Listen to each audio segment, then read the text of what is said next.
الشیطان الرجیم بسم اللہ الرحمن الرحیم۔ سورہ قریش یہ مکۃ المکرمہ میں نازل ہوئی۔ اس صورت میں 1 رکوع 4 آیتیں ہیں۔ قریش اس صورت کا نام کیوں رکھا؟ قریش ایک قبیلے کا نام ہے اور اس صورت کی پہلی آیت میں یہ لفظ موجود ہے، اسی مناسبت سے اس صورت کا نام سورہ قریش رکھ دیا گیا۔ بسم اللہ الرحمن الرحیم، اللہ کے نام سے شروع جو نہایت مہربان رحمت والا ہے۔ لإیلاف قریش ایلافہم رحلة الشتاء والصیف فلیعبدوا رب هذا البیت الذی اطعمہم من جوع وآمنہم من خوف۔ قریش کو مانوس کرنے کی وجہ سے، انہیں سردی اور گرمی دونوں کے سفر میں مانوس کرنے کی وجہ سے، تو انہیں اس گھر کے رب کی عبادت کرنی چاہیے جس نے انہیں بھوک میں کھانا دیا اور انہیں خوف سے امن بخشا۔ اس صورت مبارکہ کا خلاصہ یہ ہے کہ اللہ تعالیٰ کی نعمتیں بے شمار ہیں۔ ان میں سے ایک ظاہری نعمت یہ ہے کہ اس نے قریش کو یعنی قریش مکہ کو ہر سال میں 2 سفروں کی طرف رغبت دلائی۔ قریش سال میں 2 مرتبہ سفر کرتے تھے، تجارتی سفر، اور ان کی محبت ان کے دل میں ڈال دی اس تجارت کرنے کی۔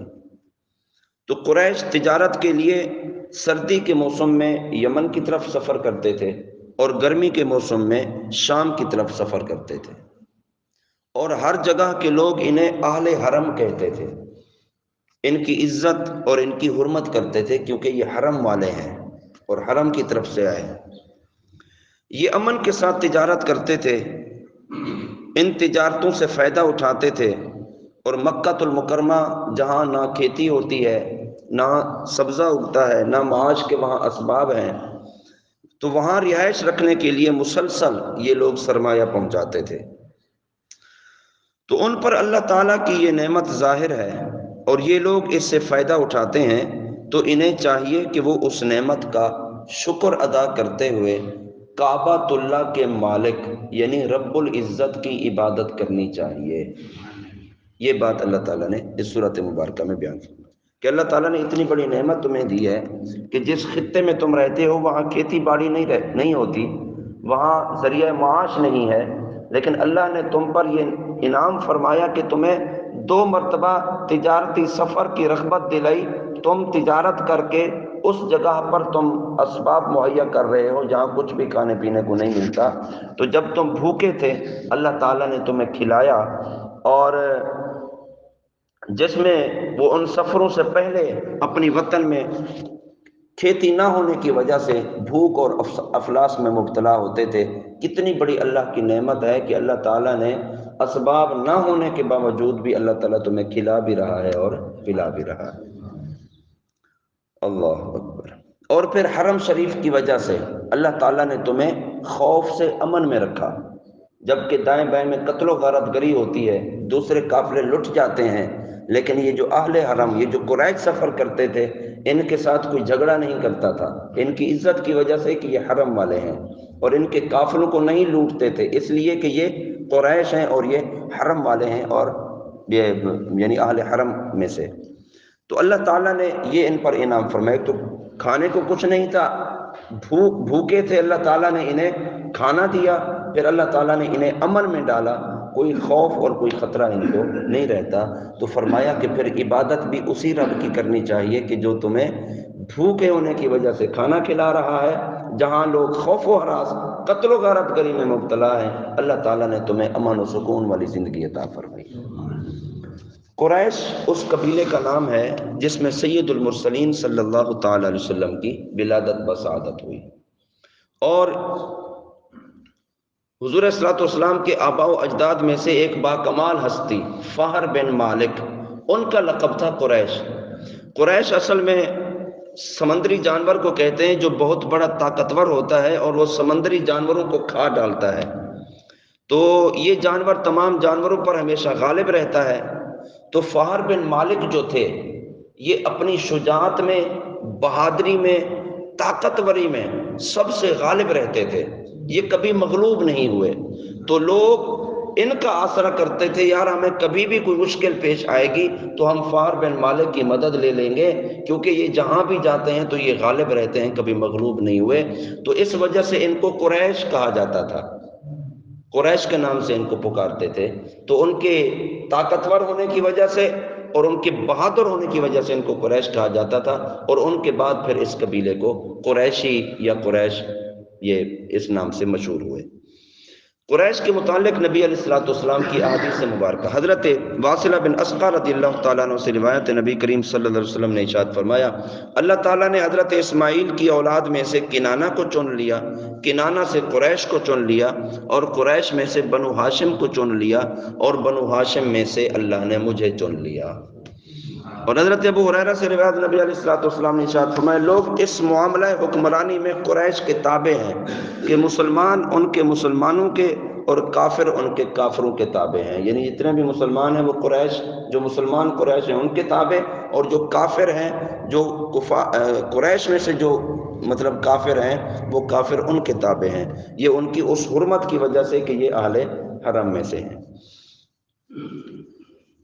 کفار بھی شرعی عبادات کے مکلف ہیں، آج بھی انہیں اسلام کی دعوت دی جائے تو آج بھی اگر وہ اسلام میں داخل ہونا چاہیں تو کلمہ پڑھیں، اسلام کے احکامات سیکھیں، اور آج بھی وہ مسلمان ہو سکتے ہیں، ان کے لیے قیامت تک کے لیے یہ آپشن موجود ہے۔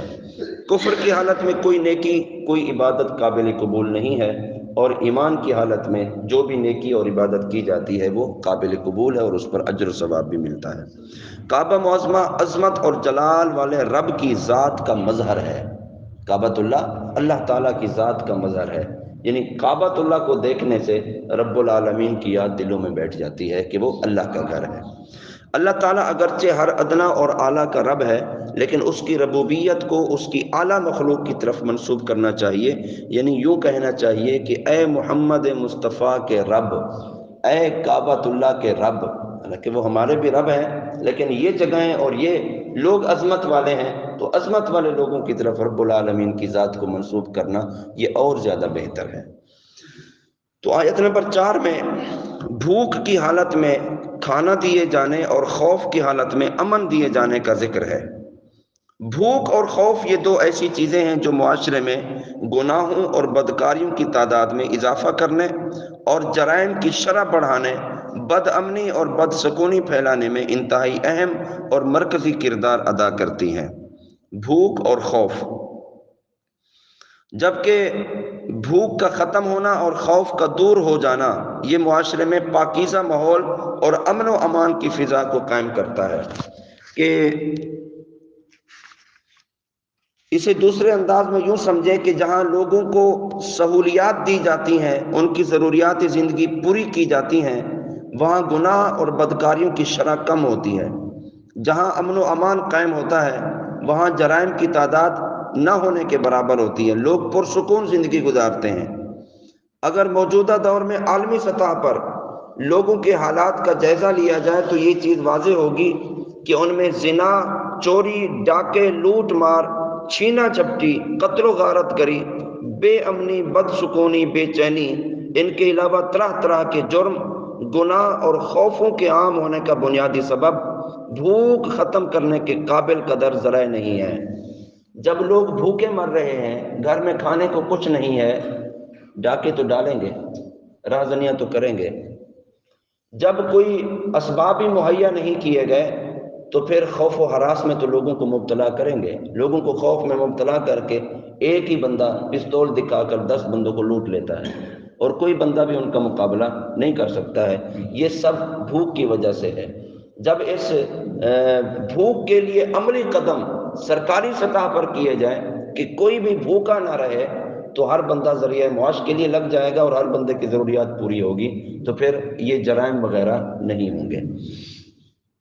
یہ جو بد امنی ہے اور یہ جو خوف و ہراس ہے یہ سب بھوک کی وجہ سے ہوتا ہے۔ پیٹ تو پالنا ہے نا، جب حلال ذریعے سے پیٹ نہیں پل رہا تو پھر حرام ذریعہ تو اختیار کرنا پڑے گا، پیٹ تو پالنا ہے، بھوکا تو نہیں مرنا ہے۔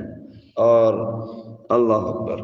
تو دین اسلام کے احکام اور تعلیمات پر اگر نظر کی جائے تو یہ حقیقت روشن دن سے بھی زیادہ صاف نظر آتی ہے کہ لوگوں کی بھوک کو ختم کرنا، انہیں سہولیات فراہم کرنا، پاکیزہ معاشرے کا قیام اور امن قائم کرنا، یہ اسلام کی بنیادی ترجیحات ہیں اور یہ اسلام کی خصوصیات میں سے ہے۔